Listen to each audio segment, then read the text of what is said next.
27 রোজার রাতে সন্তান ফোন দিয়া বলে, বাবা আমি আগামীকাল রওনা দিলে রাত 2টা-3টায় গিয়া ঢাকায় নামবো, আমি সাহারি তোমাদের সঙ্গেই খাবো।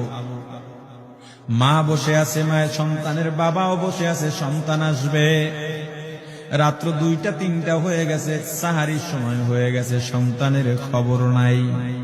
শেষ টাইমে মা বাবা সাহারি খেয়ে ফজরের নামাজ পড়ে দরজার মধ্যে অপেক্ষা করতেছে, সন্তানের খবর নাই।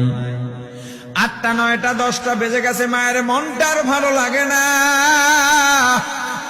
স্বামীকে ডেকে বলে, স্বামীরে আমার সন্তান কই, আমার মনটা ভালো লাগে না, একটা ফোন লাগাও। স্বামী ডাক দিয়া বলে, চিন্তা করো না, ঈদের সময় যানজট থাকতে পারে, চলে আসবে। কিছুক্ষণ পর বাবার মনটাও ভালো লাগে না, বাইরে নেমে পায়চারি করতেছে।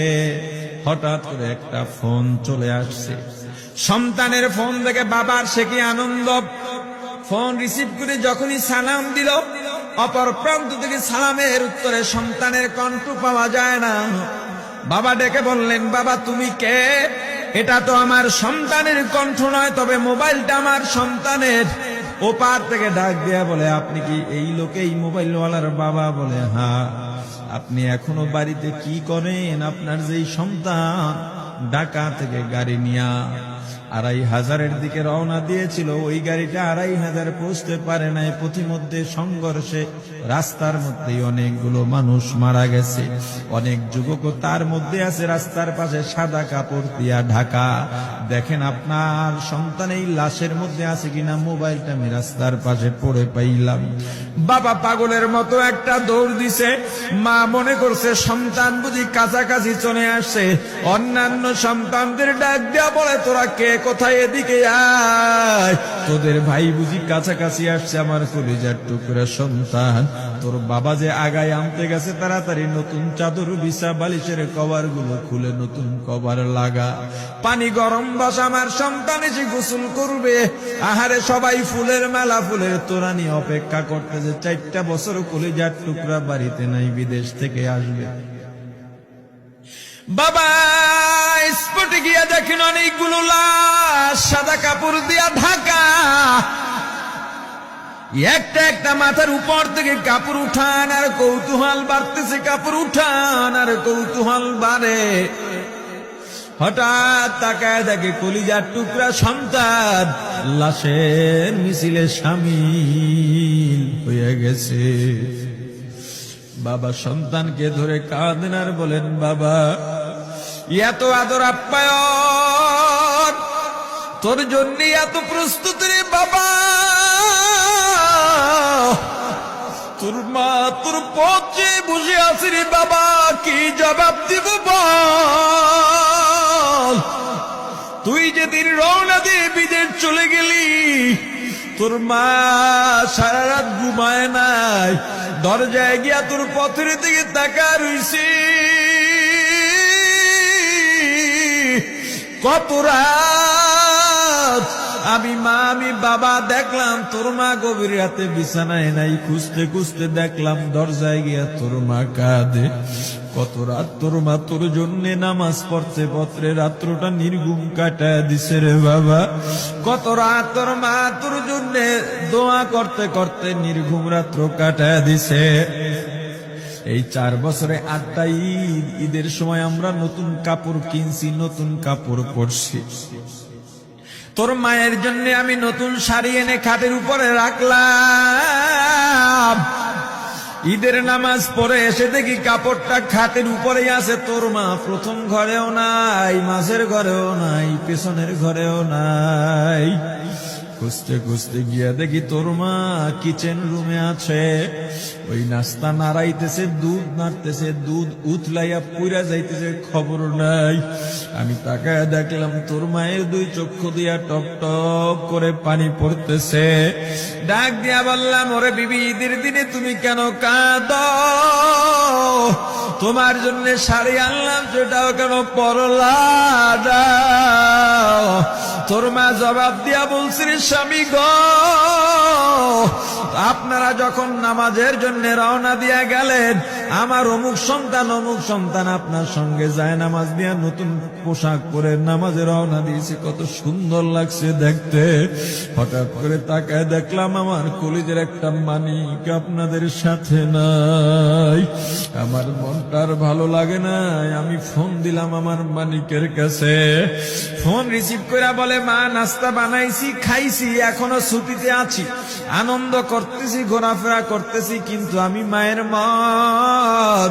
আমি বললাম, বাবা তুই আমাকে পেটে ধরিস নাই, আমি তোকে পেটে ধরছি। আমাকে খুশি রাখার জন্য কত কথাই না বললি।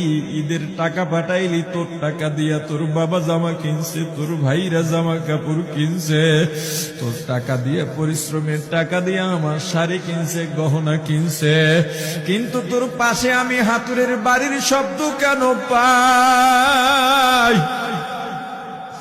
আমার সন্তান বলতে চায় না, পরে বলে, মাগো কাজ করতে আসছি, টাকা নিয়ে কাজ করি, ঈদের দিনেও আমাদের ছুটি দেয় না। ওরে স্বামী বলেন, ঈদের দিনেও যেই সন্তান কাজ করে, এই শ্রমের টাকার শাড়ি আমি মা কেমনে পরব রে?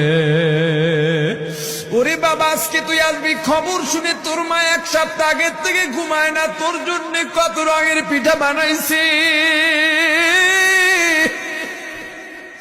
তোর জন্য কত আয়োজন, আমি তোর মাকে কি বলবো বাবা বল। বাবা সন্তানের লাশ অ্যাম্বুলেন্সে উঠে বাড়ির দিকে রওনা দিছে। আহারে বাড়ির কাছাকাছি আসছে, এদিকে মা দরজায় গিয়ে অপেক্ষা করতেছে, গাছের আড়াল দিয়া পথের দিকে তাকায় আছেন। দেখেন একটা গাড়ি আসতেছে, মায়ের সে কি আনন্দ, বাড়ির মধ্যে দৌড় দিছে, তোরা কই তাড়াতাড়ি আয়, ফুলের মালাগুলা নিয়ে আয়, গাড়ি এসে পড়ছে। বাড়ির দরজা দিয়ে যখন অ্যাম্বুলেন্সের হরেন দিয়া ঢুকতেছে, হুইসেল দিয়া ঢুকতেছে, মা একটা চিৎকার দিছে, ওরে এই মরণ গাড়ি আবার বাড়ি কেন, কার কপাল পুরুষে?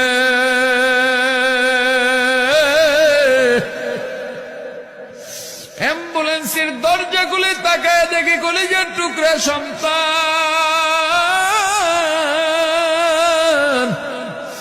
এমন ঘুমাইছে, আর জীবনেও উঠবে না। মা কাঁদেন আর বলেন, ওরে বাবা এটা তোর বিছানা নয়, নতুন চাদর বিছাইছি। বোন কান্দে আর বলে, ভাই আরে তোর জন্য ফুলের মালা পরাইছি, ফুলের মালা বানাইছি, একটু মালা পরাবো। মা ডেকে বলেন, রে সন্তান, 4টা বছর আমি তোর মা ডাক শোনার জন্য অপেক্ষা করছি, তোর জন্য গরম পানি করছিলাম, গোসল করবি, সেই গরম পানি যে তোর জীবনের শেষ গোসল হবে বুঝি নাই। ওরে পর্দালের মাগো, আর কোন ভাষায় বুঝাইলে বুঝবারে মা, দুনিয়ার জীবনটা ক্ষণস্থায়ী, এই দুনিয়ায় নাফরমানি করা যাবে না, এই দুনিয়ায় নাফরমানি করা যাবে না, অহংকার দেখাবার কিচ্ছু নাই, এই দুনিয়া ছেড়ে যাওয়া লাগবে। আল্লাহ এত দয়া করছেন, মায়া করছেন, ওই আল্লাহর সঙ্গে নাফরমানি করো না রে ভাই, ওই আল্লাহর নেয়ামতের অশুকরিয়া করো না, আল্লাহর নেয়ামতের শুকরিয়া আদায় করো, দুনিয়ার সব মোহ ত্যাগ করো, দলের মায়া ত্যাগ করো, দুনিয়ার মায়া ত্যাগ করো। এ আওয়ামী লীগ বিএনপি যারা করো, ক্ষমতায় যারা বারবার যাও, ক্ষমতায় তোমার দল গেলেই তুমি দাপট দেখাও, যুবকরে তোর 2টা পা ধরা লাগলেও পা ধরো রে ভাই, এই ক্ষমতা কিচ্ছু না, দাপট কিচ্ছু না, ওই কিয়ামতের ময়দানের নাজাতের চেয়ে বড় দাপট আর কিচ্ছু নাই। আল্লাহ রক্ত দিছেন, আল্লাহ জীবন দিছেন, আল্লাহর এই রক্ত আর জীবন দুনিয়ার কুফরি পুঁজিবাদী কুফরি গণতন্ত্রের জন্য দিস না, এই রক্ত আল্লাহর জন্য রাখ, এই জীবন আল্লাহর জন্য রাখ। আমার রাসূলের সুন্নাত দিয়া নিজেকে মোড়াইয়া নে, নিজের জীবনটা গড়াইয়া নে, ওই পরকাল হবে তোমার আমার জন্য মহা শান্তির জায়গা।